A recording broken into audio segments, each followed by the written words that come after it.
I'm General R.P. Buckland, past mayor of Lower Sandusky and leader of the Ohio 72nd, Shiloh and Vicksburg, and I'm asking you to partner with us as we bring a traveling museum and multiple events throughout the year to Sandusky County to learn about our history and our communities for our bicentennial. In 2020, Sandusky County will turn 200 years old, and with our rich history and heritage, a bicentennial committee is currently planning events and celebrations to recognize this historic milestone. Let's take a moment to step back in time to our county's past and see how it all began. During the 1750s, the French constructed a trading post to participate in the fur trade with the Wyandot Indians. During the late 1700s and the early 1800s, colonial settlers moved into the area. Shortly after the colonial migration to this area, the great state of Ohio was partitioned from the Northwest Territory and was admitted to the Union as the 17th state on March 1, 1803. 17 years later, the Ohio government authorized the creation of Sandusky County, and on April 1, 1820, Sandusky County was officially established. Early residents named the county after an Indian term, Sandusky, for at the cold water. Settlement of the county occurred very slowly at first due to the Great Black Swamp occupying most of the land in the western part of the county. But eventually settlement exploded with the establishment of the Western Reserve and Maumee Turnpike, which was also known as the Old Mud Pike, a toll road which connected Perrysburg and Lower Sandusky, which eventually will become Fremont.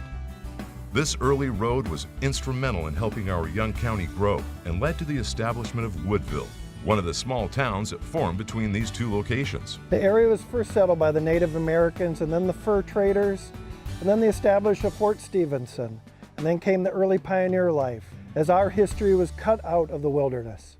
I'm Larry Michaels, local historian. We're seated here today on the grounds of the Burchard Public Library, which was formerly the site of Fort Stephenson, and the War of 1812 battle was fought right on this spot.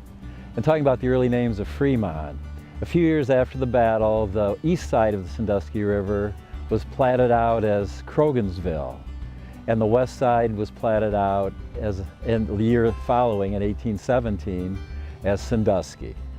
And the two sides battled to receive the county seat, and the courthouse was decided to be placed on the west side of the river in 1822. And then the two towns coexisted for a few more years until 1829, when they combined to be called Lower Sandusky. And that remained the name of the whole town here for 20 years until 1849, when the town was officially named Fremont.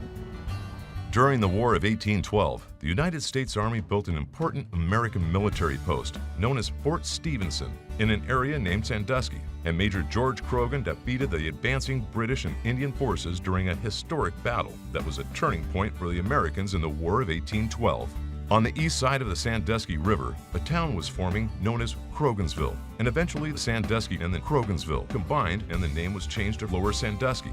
In 1849, the name was changed to Fremont in honor of John C. Fremont, an American explorer, politician, and soldier, who in 1856 became the first candidate of the Republican Party for the office of President of the United States. In 1873, future President Rutherford B. Hayes moved into a family home in Fremont called Spiegel Grove. The home is now part of the Rutherford B. Hayes Presidential Library and Museums and was the first presidential library in the United States. Early records and legends show Clyde, Ohio once went by a different name and was once known as Hammer's Corner in recognition of a section of land settled and developed by William Hammer in the late 1820s.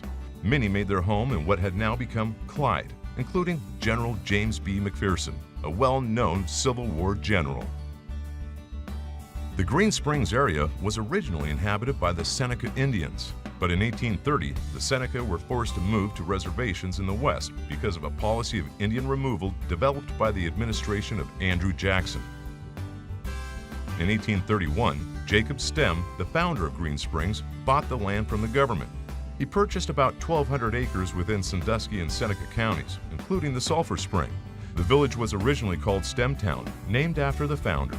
It was later called Green Springs, named from the color of the water from the spring. Bellevue spans across 4 counties, including Sandusky County, and was founded in 1815 by a small group of settlers from Genesee County, New York, headed by Mark Hopkins. They settled on what is now Main Street, and the new community was called Amsden Corners. The first store was opened in 1823 by the same Thomas Amsden for whom the town was named. One of the towns to establish in Sandusky County was the town of Gibsonburg, which got its start in the year 1871 when General William H. Gibson laid out the town after the railroad had been extended to that point. Gibsonburg was incorporated as a village in 1880.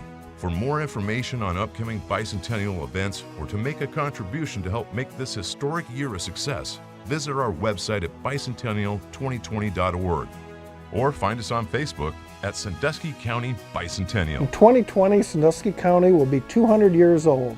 We're asking you to partner with us as we bring the history to life in Sandusky County. From the great heavily forested areas in the eastern part of the county to the Great Black Swamp in the west. Hear about early pioneer life, the discovery of oil that led to the oil boom, and yes, finally putting a man into space. Throughout the bicentennial year, we want to bring these stories and more to the villages, cities, and the communities of our Sandusky County.